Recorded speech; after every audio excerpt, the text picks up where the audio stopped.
Mesdames et messieurs, c'est le feu du côté des États-Unis d'Amérique. C'est gâté. C'est mélangé du côté de M. Donald Trump.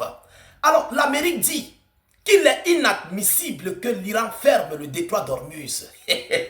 Donc, ils ont cru que, en demandant un cessez-le-feu avec l'Iran, et puis Israël continue de pilonner sur le Liban, l'Iran va rester bouche bée. Ils disent qu'il est inadmissible que l'Iran referme encore le détroit d'Ormuz. Ils ne croient pas à ça. Ils sont dépassés par rapport à ça. C'est gâté. Et cette histoire-là, ça va mettre l'Amérique et Israël dans les palabres. Vous savez pourquoi? Parce que plus le détroit d'Ormuz est fermé, plus le dollar chute. Plus c'est fermé, plus le dollar chute. C'est ce que je vous disais souvent ici, à beaucoup d'entre vous. Vous comprenez? Pourquoi? Parce que le commerce du pétrole est basé sur le dollar. Le commerce là, du pétrole, donc le taux d'échange est basé sur le dollar. Et c'est ça qui fait la bourse élevée américaine. C'est ça qui fait gonfler en fait le dollar américain. Mais dès lors qu'il n'y a pas, mesdames et messieurs, c'est la catastrophe. Même pour financer le conflit de Israël, l'Amérique sera incapable. Vous comprenez un peu? Écoutez ce que Madame Caroline Leavitt, la porte-parole de la Maison Blanche, écoutez ce qu'elle dit, si je ne me trompe pas de son nom, la porte-parole de la Maison Blanche. Écoutez ce qu'elle dit.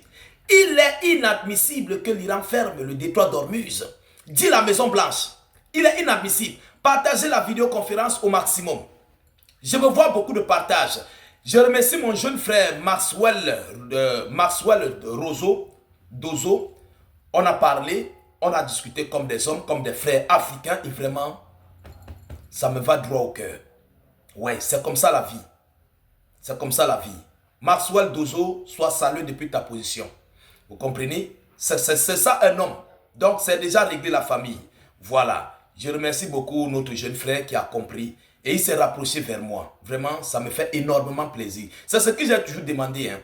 C'est ce que j'ai demandé. Lui et moi, nous sommes entendus, mais les clauses restent entre nous deux. Voilà. Donc, on ne va pas entrer dans les détails. Il faut être humble. Et je le suis. Il l'est aussi.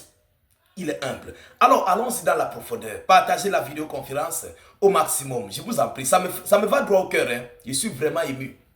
Oui, je suis très ému.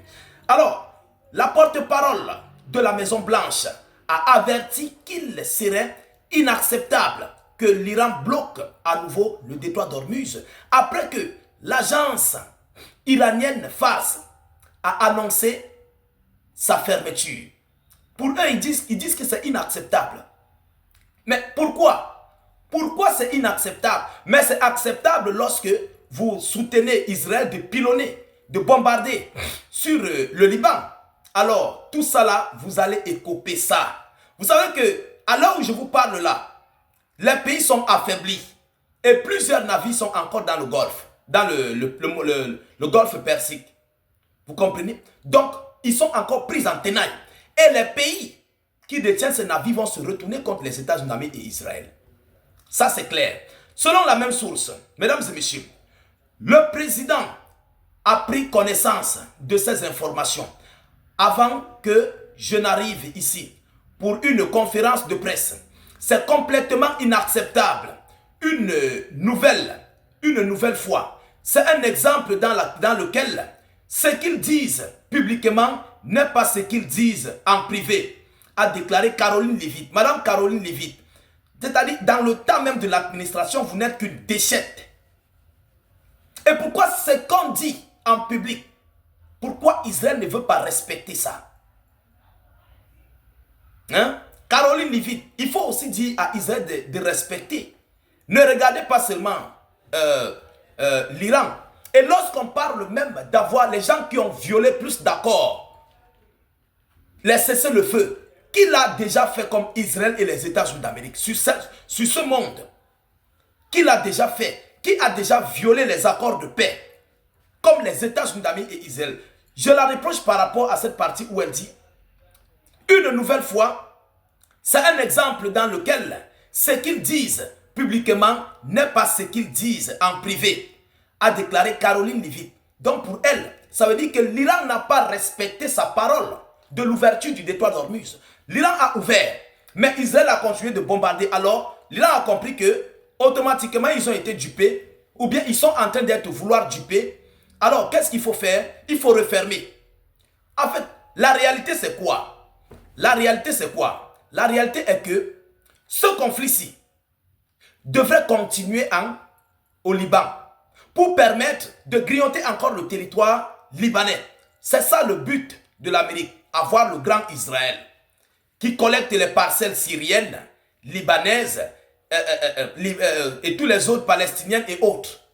Mais ça va échouer. Pourquoi ça va échouer? Parce que si le détroit est fermé là, les reprises des hostilités vont continuer.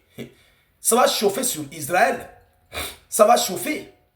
Israël a eu les soldats grièvement morts, blessés, proprement. Tout est mélangé. Ah oui, on ne vous dit pas. Mais il y a des vidéos sensibles que je ne peux pas publier. Le Hezbollah libanais a bombardé un tas de soldats. Je ne sais pas, ils étaient dans quel couloir, entre deux maisons. Ils étaient une masse de soldats. On les a frappés. Mais on les a frappés. Les gens ont vu la vidéoconférence. Cette vidéo-là, elle a tourné en boucle sur les réseaux. On les a bombardés. Mais j'ai vu les gens tomber. J'ai dit, ouais, c'est grave. Alors, selon la source, elle dit quoi? Nous avons vu une hausse du passage dans le détroit. Une hausse du passage dans le détroit aujourd'hui, a-t-elle affirmé, après que Fars a assuré de son côté, ces dernières heures, le passage du pétrole dans le détroit d'Ormuz a été totalement interrompu. Et cette situation est survenue après l'attaque israélienne contre le Liban en violation du cessez-le-feu. Elle reconnaît. Elle reconnaît.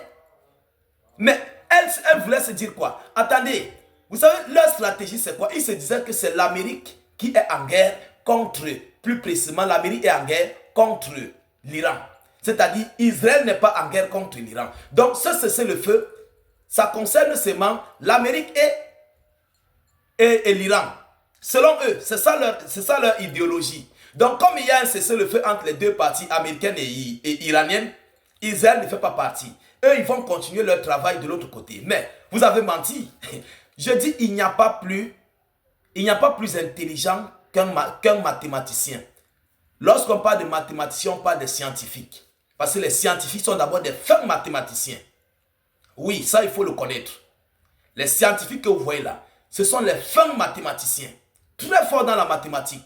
C'est pourquoi je dis toujours, il faut avoir peur d'un mathématicien et d'un scientifique. Les deux là, ayez peur d'eux. Les scientifiques, même en prison, on ne les laisse pas avec un tube en plastique. Ceux qui connaissent réellement, ils peuvent en témoigner. Alors, voilà ici que c'est chaud du côté de la Maison Blanche. Mesdames et messieurs, voilà l'information que j'avais à vous relayer dans cette vidéoconférence. Partagez-la au maximum. Continuez de vous abonner à nos multiples plateformes YouTube, Facebook, État d'urgence. Mettez beaucoup de likes à la vidéoconférence. Surtout, n'hésitez pas de vérifier si vous êtes bel et bien sur la plateforme de État d'urgence, YouTube et Facebook. Je ne suis pas à TikTok. Voilà, abonnez-vous massivement. Je vous reviens tout à l'heure pour une prochaine série d'informations. Soyez encore salués une fois de plus. Ciao, ciao.